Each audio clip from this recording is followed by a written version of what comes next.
အားလုံးပဲမင်္ဂလာပါကျွန်တော် YouTube video channel လေးနဲ့ပြန်လည်ကြိုဆိုပါရစေတွေ့ရတာကြိုက်ဖြစ်တဲ့ကြောင်းကျွန်တော် figure တစ်ခုယူမယ်ပေါ့နော်ကျွန်တော်တို့လိုက်ကြည့်ပေးကြပါလို့မြတ်တက်ရိုက်ခံပါတယ်ကျေးဇူးအများကြီးတင်ပါတယ်ဟုတ်ကဲ့ပါကျွန်တော်ဒီနေ့ view ပေးမှာတော့ Berserk ပေါ့နော်ဆိုတော့ကျွန်တော်တို့ဟိုတော့ international မှာတော့လူများများသောဖြင့် Berserk လို့ခေါ်တယ်ဂျပန်မှာတော့ Berserker လို့ခေါ်လာမသိဘူးပေါ့နော်ကျွန်တော်တော့Berserker လည်းခေါ်တယ် Berserk လည်းခေါ်တယ်ပေါ့ဆိုတော့ဒီ Berserk ရဲ့ဒီနောက်ပိုင်းgas ပေါ့နော် character gas ဆိုတဲ့နာမည်ပါတယ် gas berserker armor တဲ့ berserker armor ကိုသူရောက်သွားတယ် heat of passion ပေါ့နော်ဆိုတော့ဒါနောက်ပိုင်းသူဒီ2025မှာပြန်ရိုက်တဲ့ animation အတွက်ထုတ်ထားတဲ့ figure ပေါ့ဆိုတော့ဒီ animation အရှင်းပြောလို့ရှိရင်လွန်ခဲ့တဲ့နှစ်ပေါင်းများစွာတည်းထွက်ထားကျွန်တော်တို့ Dragon Ball နီးလောက်ရှိတယ်ပေါ့နော်ဆိုတော့ animation လောကမှာ berserker ကိုမသိရင်သူတော်တော်များများမရှိဘူးပေါ့နော် berserker နာမည်ကြီးတဲ့ animation character တွေမှာပါတယ်ဘဝအဆိုးဆုံးcharacter လို့လည်းပြောလို့ရတယ်ပေါ့နော်ဆိုတော့ဒါ box art ပါကျွန်တော် box art လေးရင်ကြည့်မှဆိုတော့နောက်မှသူရတဲ့ action လေးပေါ့ max မှာ3ခုထည့်ပေးထားတယ် original form စပြောင်းလာတယ်နောက်ဆုံး armor နေနောက်ဆုံးသူ့ body ကို control ယူရတဲ့ form ပေါ့နော်ဆိုတော့ form နေပါတယ် articulation တွေဘယ်လိုလုပ်လို့ရတယ်ဆိုတာကိုပြတာဆိုတော့ဒီ figure ကတော်တော်ရှားသွားပြီကျွန်တော်မနေ့လိုက်ရှာဝယ်ထားရတယ်ဆိုတော့ဈေးလည်းတော်တော်ကြီးပါတယ်ဆိုတော့ berserk ဆိုတာနဲ့မကြိုက်တဲ့လူမရှိဘူးပေါ့နော်ဒီ berserk armor ကိုကြိုက်ကြတယ်ဆိုတော့ဒီ berserk armor ကိုကျွန်တော်တော်တော်လေးအချိန်ပေးပြီးစုပြီးဝယ်လိုက်ရတယ်အဲဆိုရင်ကျွန်တော်တို့ကြည့်မနော် box မှာဒီနားမှာဆိုရင်ကျွန်တော်တို့သူ့ရဲ့ Z ဆိုတဲ့ဟာကြီးကျွန်တော်တို့တွေ့သူ့မျက်နှာအတိုင်းပေါ့နော် Z ဆိုတဲ့ဟာကြီးကကျွန်တော်ဒီလင်းရောင်ထဲမှာရောင်ပြမတွေ့ရတာဒီတိုင်းဆိုကျွန်တော်မတွေ့ရဘူးပေါ့နော်ဆိုတော့သူ့ရဲ့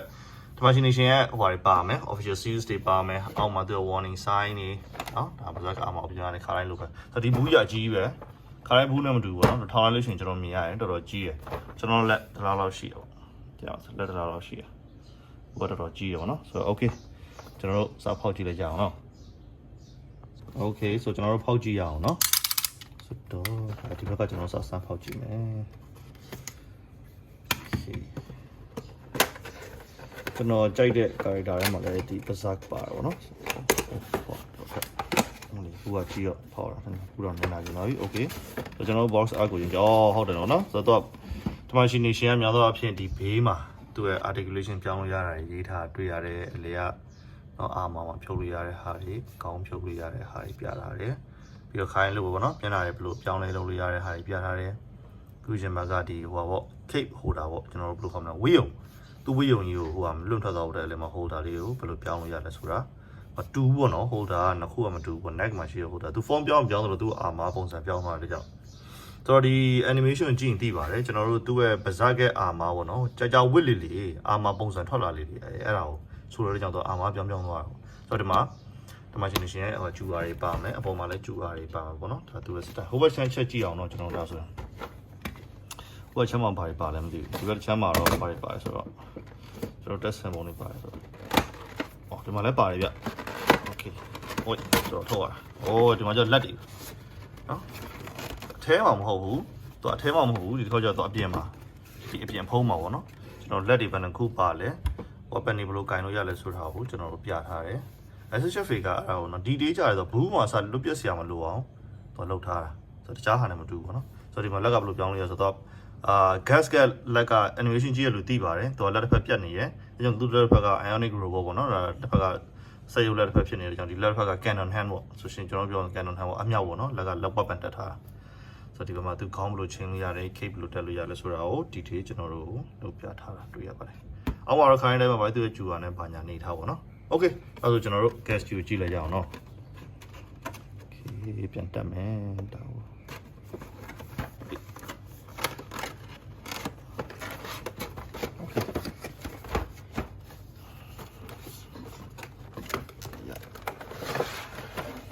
Okay gas ပေါ့နော်။သူ့အနောက်မှာဟောသူ့ရဲ့ animation တွေကအတိုင်းပေါ့နော်ဆိုတော့ဒီ egg ကိုသိပါတယ်ဒီ egg က griffin ရဲ့သူ့အဓိက griffin evil ဖြစ်စေတဲ့ egg လို့လည်းပြောလို့ရအောင်နော်ဒီ egg ရဲ့အနောက်ကဟိုပုံစံထည့်ပေးထားတယ်ဆိုတော့ဒါနောက်ခံ background ပေါ့နော်ဒါဆိုရင်ကျွန်တော်တို့ဒါကိုကြည့်ကြည့်မှာနော် Okay အနောက်မှာသူ့ရဲ့ cape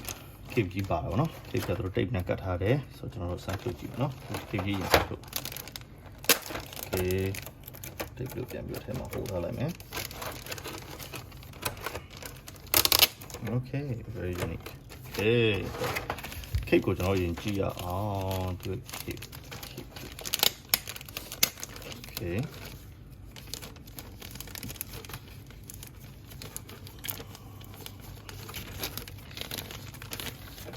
Oh, cake ကသူထဲမှာ articulation လုပ်လို့ရအောင် wire တွေပါတာတွေ့ရတာပေါ့နော်။သူ wire က dam မဟုတ်ဘဲနဲ့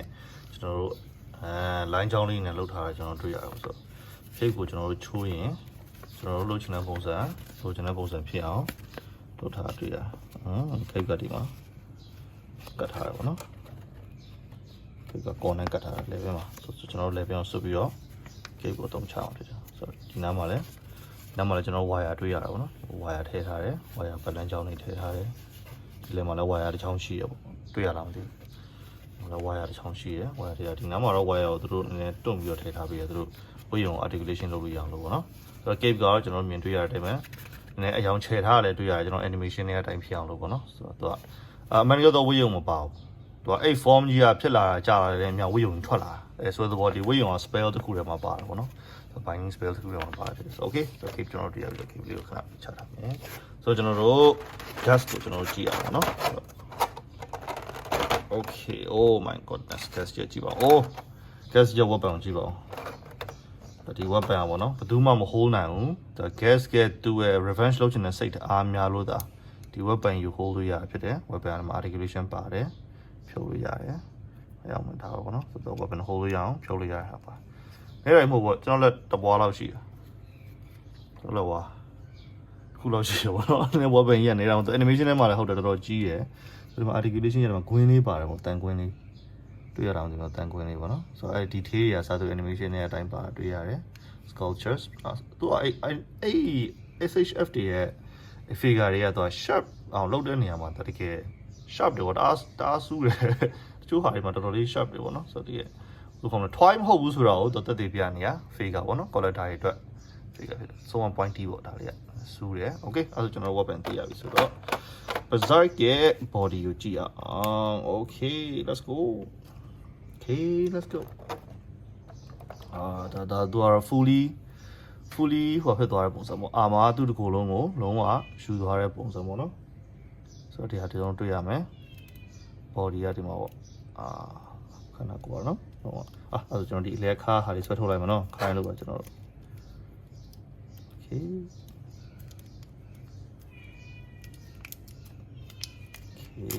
okay ဆိုရပြီပေါ့နော်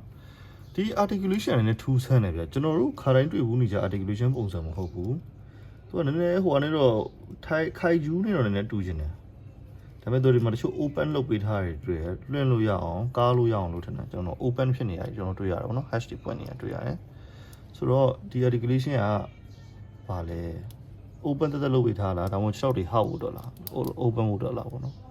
ဆိုတော့ကျွန်တော် articulation ရတော့ open ဖြစ်တာကိုတွေ့ရတယ်ကိုယ်ရှင်တိုင်းကိုယ်ဆန့်ကျင်တိုင်းဆန့်လို့ရအောင်လုပ်ထားတာတွေ့ရတယ်ပေါ့နော်ဆိုတော့ကြည့်ဦး post ကဒီတော်တော်ကြီးကို white လုပ်ထားတာတွေ့ရတယ်6တွေပါဆိုလို့ရှိရင်လည်းတော့ပြထားတာကိုကိုယ်လို့ရတယ်ဆန့်လို့ရတယ်ပြထားတယ်ဆိုတော့6ကိုတင်ပါပေါ့နော်မကြည့်ပါဘူး articulation အိုးထိုးခိုင်းလို့ပဲထိုးပါတယ်နော်ကျွန်တော် ball joint feet က ball joint ပါမယ်ဒူးDevani ကပုံမှန်မယ်6ကနော်ကျွန်တော်တွေ့မြင်တဲ့အတိုင်းပဲ6အော်သူဟာထဲမှာဒီထဲမှာကားရဟာပါတယ်ပေါ်တက်နေရနော်ပေါ်တက်နေရဆိုတော့ဒါလေးတွေ့ရမယ်နော်သူ max ကဒီမှာဖွင့်လို့ရတွေ့ရတော့ဒီ max က fully ဖြစ်သွားတဲ့အချိန်မှာသူမျက်နှာလုံးဝမရှိတော့ဘူး max ရဲ့ဒီ armor ရဲ့ဟိုပဲဖြစ်သွားတယ် max မျက်နှာမရှိတော့ဘူးပေါ့နော်သူအဲ့တိုင်း fully လို့ဖြစ်သွားတယ်ဆိုတော့ berserk body ကဒီမှာပေါ့ဆိုတော့ berserk ဟိုတက်ချင်တယ်ကျွန်တော်ဒီခေါင်းဖြုတ်အောင်သူပြောတာ neck ကိုဖြုတ်ပြီးတော့ကျွန်တော်တို့ keep down သူဒီအလယ်မှာဟိုဟာရှိတယ်ဒီလေကဒီ holder လေးလည်းဖြုတ်အောင်လို့ကျွန်တော်တို့ပြောဒီ holder ကိုဖြုတ်ပြီးတော့ဒါပြောင်းတက်လို့ရတယ်ပေါ့နော်ပြောထားရှိတယ် okay အဲ့ဆိုရင်ကျွန်တော်တို့မြင်တွေ့ရတဲ့အတိုင်းပေါ့နော်လက်ကို M ကိုပြအောင်မ sorry ကျွန်တော် M ပြအောင်ပေါ့နော် M ကဒီမှာ bicep တွေပါတယ် butterfly joint တွေ့ရတဲ့အတိုင်းပဲလက်ကနော် articulation ball joint တွေအကုန်ပါမယ်ခိုင်းလို့ပဲနည်းနည်းတော့ရှုပ်တယ်ဆိုတော့သူက articulation အများကြီးထည့်ပေးရတဲ့ကြောင့် joint တွေတအားများတဲ့ကြောင့်ရှုပ်တယ်နော် body ပုံစံပေါ်အောင်လို့လုပ်ထားရတယ်အများကြီးပေါ့နော်ဒီမှာကြည့်အောင်ဒါလေးပါဆိုလို့ရှိရင်ဟုတ်ကြပေါ့ဆိုဒီ figure ကပိတ်ပြီးတော့ထူးထူးဆန်းဆန်း articulation ပါတာတိတ်မတွေ့ရဘူးဒါပေမဲ့လည်းဘာဖြစ်လဲဆိုတော့ flexibility ဖြစ်တယ် post အားထုတ်လို့ကောင်းတဲ့ဟိုလည်းပါတယ်အခုတော့မှတော်တော်ဖြစ်နေပြီနော် Kamen Rider style နီးပါးလောက်ဖြစ်နေတော်တော်မိုက်တယ်ဒါပြီးတော့တစ်ခုထူးခြားတာ Kaiju လိုမျိုး body build up ကြီးရယ် Kaiju body လောက်ရှိတယ်ပေါ့နော်ဒီ animation character တခြား character design Dragon Ball တို့ဘာလို့လဲဆိုလို့ရှိရင်တော့ကျွန်တော်ထင်တာကြီးရယ်လို့ခံစားရတယ် big body ပေါ့နော်သူကဟိုထဲမှာလည်း animation ထဲမှာလည်းအဲ့တိုင်းပဲကြီးတယ်အကောင်တော်ကြီးတယ်ပေါ့ဆိုတော့ဒါသူ fully armor ရပါတယ်ပုံစံပေါ့နော်သူက Nike တရားပဲဝတ်စုံပေါ့ဒီဝတ်စုံကလည်းတောင်းဝတ်လို့မရဘူးဒီသူ Griffin ကိုတအားသူကလေးစားချေချင်လို့သူဝတ်တာဖြစ်တယ်ဒီ armor ပုံစံကျွန်တော်တို့ dota တွေကဘာနဲ့တူလဲဆိုစိတ်တန်းနဲ့နှစ်သွားတူတယ်ပေါ့ဟိုဝတ်လေးကြားလာလေသွေးရော်လေးစစကျွန်တော်တအားကျန်းတယ် attacking တွေပါတယ်အကုန်ပေးတတ်တယ်ဒါမှကြားလာလေကိုကခံရလိပဲပေါ့နော်ဒီဝတ်စုံကအဲ့တိုင်းပါပဲ okay အဲ့ဒါကျွန်တော်တို့ပါသေးလဲကျွန်တော်ဆက်ကြည့်အောင်နော် okay ပေါ့နော်ဒါသူဗာထည့်ပေးထားလဲဆိုတော့ဒီကလုံးဝထိုင်နေတဲ့ပုံပေါ့သူ့ထဲကလိုမျိုးဒီပုံတွေကလိုမျိုးပေါ့ကျွန်တော်တို့အဲဒီလိုထိုင်နေတဲ့ပုံကြီးလုံးဝအောက်မှာ stay ထားခြင်းတဲ့အဖွဲ့တွေပေါ့ stay ထားခြင်းတဲ့အဖွဲ့တွေအတွက်ထိုင်တချင်ကုန်ထိုင်နေလို့ရအောင်ဒီ do မသုံးချင်လို့ရှိရင်လည်းညောင်းသွားမှာဆိုလို့ပေါ့နော်ဒီ articulation တွေညောင်းမှာဆိုလို့ဒါအပိုထည့်ပေးထားတာထင်တာကျွန်တော်ထင်တာပဲပေါ့နော်ဆိုတော့ဒါကို do နှစ်ဖက်ကိုတက်ပြီးလို့ရှိရင်သူလုံးဝအောက်မှာထိုင်နေတဲ့ပုံစံဒီလိုစောင်းကြည့်နေတဲ့ပုံစံအမြင်ပေါ်ကနေ building ဒီပေါ်ကနေဒီလိုစောင်းကြည့်နေတဲ့ပုံစံပေါ့အဲ့လိုတွေပေါ့နော်လောက်ထားတော့ကျွန်တော်တွေ့ရတယ်ဒီချောင်းတစ်ဖက်အပိုထည့်ပေးထားရပေါ့ဒါပေမဲ့ not so necessary ပါသိတော့မလို့ဘူးဒါပေမဲ့လည်းဘာဖြစ်မှာဆိုတော့အထဲမှာတော့ join နေပါတယ်ပေါ့နော်ဟို join နေထည့်ဖို့အတွက်အကုန်လုံးလုပ်ပေးထားတယ်ဒါကျွန်တော်တို့ဖြတ်လှည့်ပြီးတော့ကျွန်တော်လောက်အောင်ပေါ့နော်ဆိုတော့ okay ဆိုတော့ဒီငွေနှစ်ခုကျွန်တော်မလို့သေးဘူးပြန်ထည့်ထားလိုက်မယ်ဆိုတော့ Berserker it come with two face မျက်နှာနှစ်ခုပဲလားကျွန်တော် articulation ဒီ SHF တွေတော်တော်များများမှာကျွန်တော်တွေ့ရတဲ့လောက်ကတော့ Berserker မျက်ဟိုဟာSHF figure တွေမျက်နှာ3-4ခုပါတယ်ဒီမှာကျတော့2ခုပဲပါတယ်ထူးဆန်းတော့ဆို Berserker မျက်နှာ motion သိမ့်မရှိဘူးဆိုတဲ့သဘောပဲဆိုတော့သူ့ရဲ့ animation တောက်လျှောက်လုံးမှာသူက fighting scene နေနဲ့ revenge တွေပဲသူ့မှာများတယ်အဲဒါကြောင့်မို့မျက်နှာနေတယ်ဆိုတော့ဒါကတော့သူ main face action face အကုန်လုံးပေါ့နော်ဆိုတော့တည့်ရတိုင်းပဲ Berserker မျက်လုံးတစ်လုံးလည်းမရှိတော့ဘူးဘယ်တယ်ဝနာလက်တစ်ဖက်လည်းမရှိတော့ဘူးတအားကျန်းတယ်ပေါ့နော်ဆိုတော့ရိုးရိုးသားမယ်လူကနေပြီးတော့ evil spirit တွေကို fire တဲ့အခါမှာမလွယ်ကူရဲဆိုတဲ့ဟာကိုပြတာဒါသူဘေးနားမှာ effect တွေပါတယ်ဒီ body ဒီ armor နေပေါ့နော်သူ့ကိုပြီးတော့လွှမ်းမိုးသွားရဲဆိုတဲ့ပုံစံဖြစ်အောင်မျက်နှာမှာ effect တွေဖြစ်နေတာ squat လောက်ထားသူတို့တွေ့ရတယ်မျက်နှာမှာတန်ရာရှိတာကိုကျွန်တော်တွေ့ရတယ်နော်ခုံးတွေသွားတွေကျွန်တော်ဒီဘက်ချမ်းမှာဆိုလို့ရှိရင်တော့ဒါတွေပေါ့နော် armor သူ့ကိုဆွဲစားနေအောင်တွေ့ရတယ်မျက်လုံးကတစ်လုံးမှကောင်းတော့တယ်နော်အဲ့ဒါကြောင့်သူကဒီ armor ကိုဝေ့ရတာဖြစ်တယ်သူ့မှာတော်တော်တန်ရာတွေများနေပြီခံရတာတွေများနေဖြစ်တဲ့ကြောင့်ဒီ armor နဲ့မှသူအဆင်ပြေတာဖြစ်တယ် okay ဆိုလို့ရှိရင်ကျွန်တော်တို့နောက်တစ်မျက်နှာကိုကြည့်ပါနော်ဒါတော့ပုံမှန် face ပါ gasket ပုံမှန် face ပါ gas မှာမျက်နှာမှာတန်ရာတွေရှိတယ်ဒီဘေးမှာတော့ဟိုတွေဖြစ်တာမတွေ့ရဘူးပေါ့နော်ဒါရေးပုံမှန် face ဒါရေးတော့ normal face ပေါ့နော်ဆိုတော့ gas က face က2မျိုးပဲရှိပါတယ်လို့နော်ကျွန်တော်တို့ face 2မျိုးနဲ့လာတယ်ဆိုတော့ helmet မှာကျတော့ဒါကျတော့သူစပြီးတော့ form စပြောင်းမဲ့ပုံစံပေါ့ form စပြောင်းမဲ့ပုံစံစပြီးဖြစ်ချင်နေပြီပေါ့နော်ဆိုတော့ကျွန်တော်ဒီမှာလဲလို့ရတဲ့ဟာတွေ ball joint တွေပါတယ်sorry ဒါဖြုတ်လို့ရတယ်ပေါ့နော်ဖြုတ်ပြီးတော့ကျွန်တော်တို့ head ကိုတက်ပြီးတော့ head ကိုတက်ပြီးတော့ဒီမှာကျွန်တော်တက်မှာပေါ့နော်ဒီပုံစံဒါဒုတိယအဆင့်ဒါဒုတိယအဆင့်ပေါ့နော်ပထမဆုံးအဆင့်ကဒါ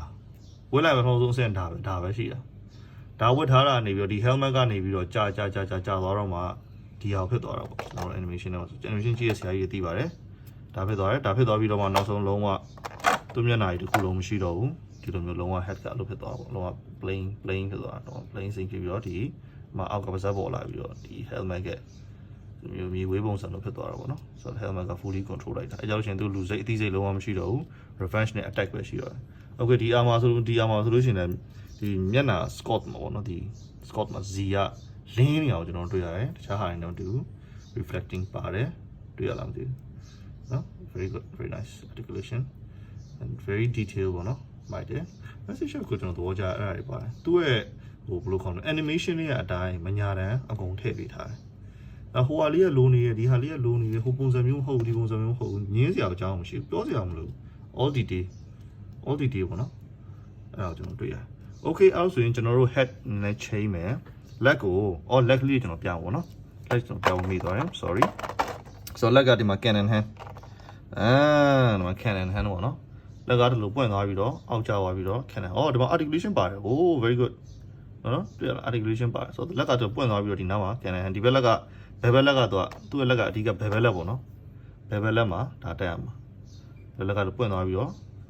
ဒီဘက်က robot လက်ဖြစ်နေအောင်ဆိုတော့နော် cannon hand ပေါ့နော် cannon ပြတ်တာပါတယ်ကျွန်တော် hand နေမှာကျွန်တော်ဘာပါမလဲဆိုခိုင်းလို့ပဲ open hand နော် weapon holding hand ပါမယ်ပြီးတော့ fist ပါမယ်ကျွန်တော်ဒီ open form တွေပေါ့ဒါတွေကတော့ current ကျွန်တော်မြင်တွေ့နေရတဲ့အတိုင်းပဲအဲအားလုံးပါဆိုတော့ဒါပဲပြီးတော့ရှင်ဘက်မှာရှိတဲ့ဒီ gate holder ပေါ့ နော် cape holder လေးပါပါမယ် okay အဲ့ဒါဆိုကျွန်တော် install လုပ်ကြည့်အောင်နော်ကျွန်တော်တို့အခုအဲ့ဆိုရင် cape နဲ့ကျွန်တော်တို့မျက်နှာလေးစမ်းတက်ကြည့်အောင်နော် okay ဆိုတော့ကျွန်တော်တို့ပြောထားတဲ့အတိုင်းပဲကျွန်တော်တို့ level ကစဖြုတ်အောင်မယ် neck အာယော okay ဖြုတ်တော့ပြီနော် level ကတော့ပြုတ်ခေါင်းပြုတ်သွားတာ Jesus Christ whatever ပေါ့နော်အားဖြင့်ပါကျွန်တော်တက်လို့ရပြီကျွန်တော်ဒီအရင်ဘက်ကဟာဖြုတ်အောင် okay cape holder cape holder မီနီလေးဖြစ်နေတဲ့ကြောင့်ဒါဘောခဏတင်တာပေါ့နော် okay ကျွန်တော်တို့ okay let's go cape ကနေ cape install နေကြည့်လိုက်အောင်နော် cape install မှာသွားရင်ကျွန်တော်တို့ဒုက္ခရောက်ပါတယ် okay cape ကဒီလေဝင်အောင်ဒီမှာတက်အောင်နော် cape က okay cape ကချိုးပြရမှာ okay စမ်းကြည့်အောင်နော် cape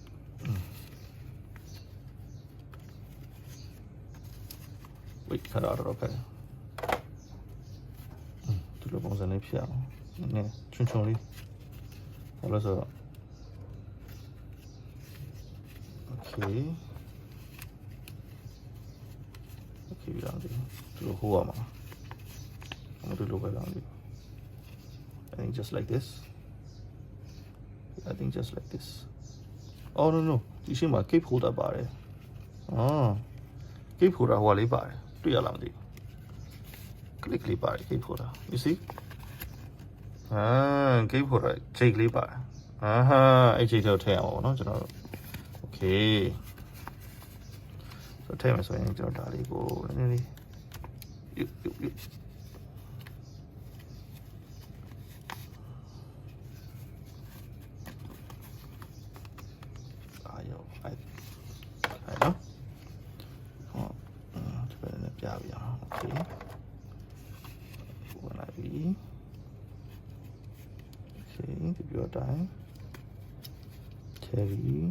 try to install it okay ဝင်သွားပြီဟိုးတော်ခက်တယ်ဟိုဝင်သွားတယ်ပုံစံကြည့်အောင်တော့သူလမ်းလျှောက်တဲ့ပုံစံပဲသွားတာအဲ့ဒီကလေးချက်တော့သူထွက်နေကြည့်ကိုမပြီးဘူးနော် post ဆက်သွား okay ဆိုရင်ကျွန်တော်တို့ head ကိုရိုး head အရင်တက်ကြည့်မှာပေါ့နော်ရိုး head နဲ့ဒီရိုး holder cape holder goes like this right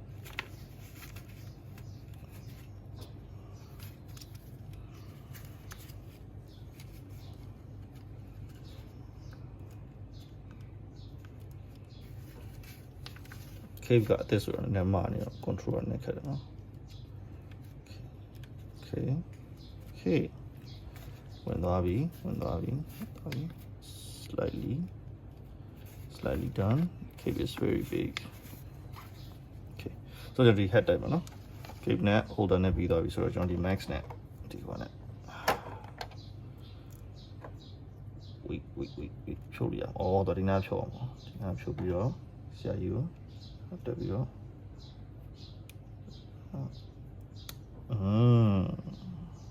တချို့ရုံမျက်နှာနဲ့ဟိုပါဘောနော် open ပြီးပဲ okay ဆိုတော့တက်လို့ရပ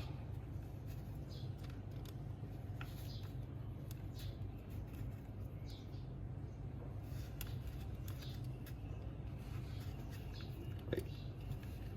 ဒါနဲ့ကတော့ဝေယုံခိုင်တော့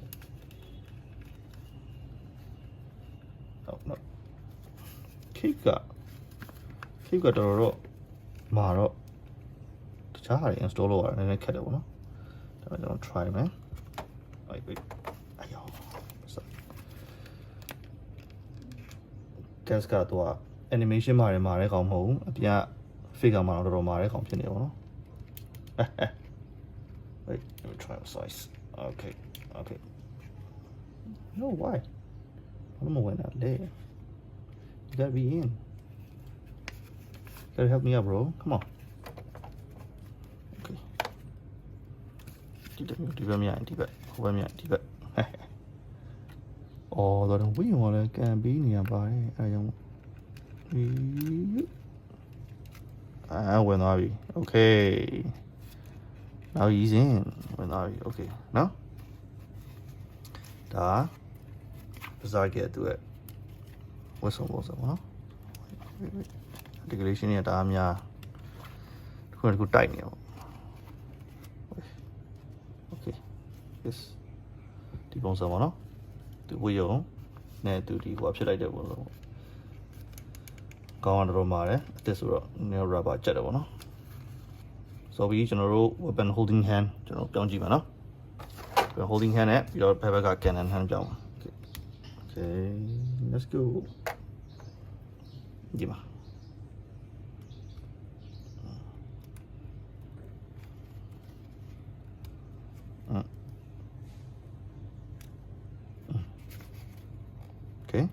okay now when holding hand ပြီးတော့ဒီဟာလေးကဒီလိုကန်ထားရမယ်ကျွန်တော်တို့ weapon ကန်ကြည့်မယ် sorry Griffin I mean guess okay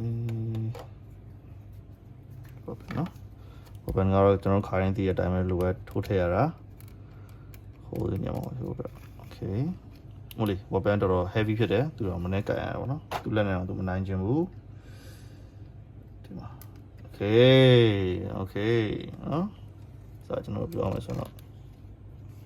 သူကပေါင်းသူထန်လာတဲ့ပုံစံပေါ့gasket သူကပေါင်းသူထန်လာတဲ့ပုံစံ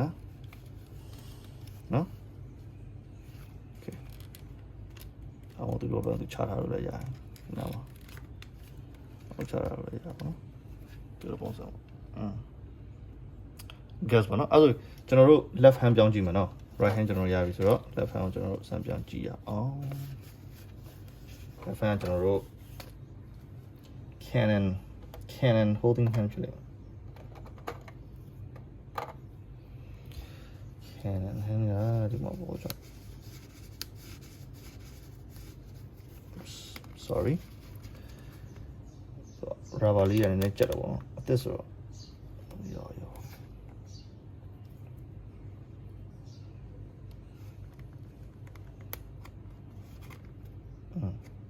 okay it's in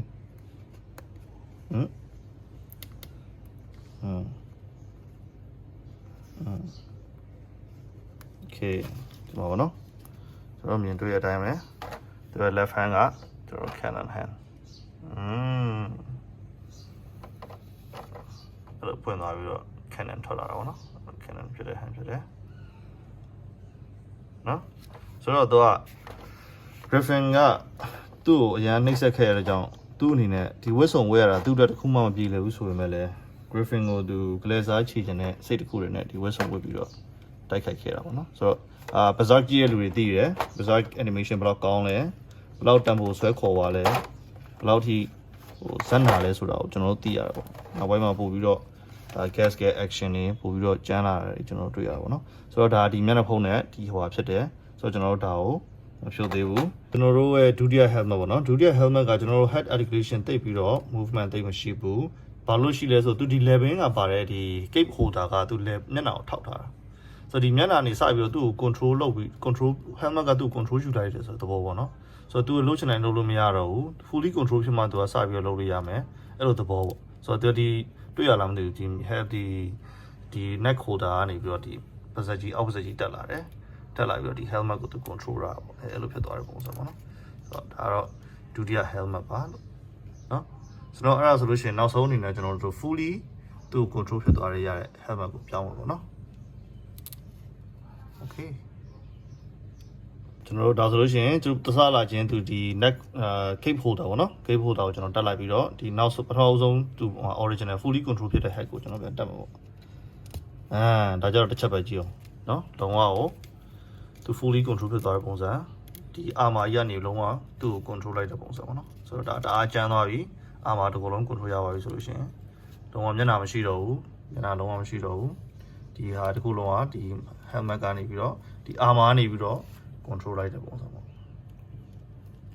ဆိုတော့ကျွန်တော်လည်းဒီဗီဒီယိုလိုက်ကြည့်ပေးတဲ့အတွက်အားလုံးကျေးဇူးအများကြီးတင်ပါတယ်နောက်ဆိုလို့ရှိရင်အဖေကအစမ်းနေတယ်ပေါ့နော် articulation အစမ်းနေနဲ့ကျွန်တော်ပြန်လာပါမယ်လို့ဒီနေရာကနေပြီးတော့နှုတ်ဆက်ချင်ပါတယ်အားလုံးကျေးဇူးအများကြီးတင်ပါတယ် bye bye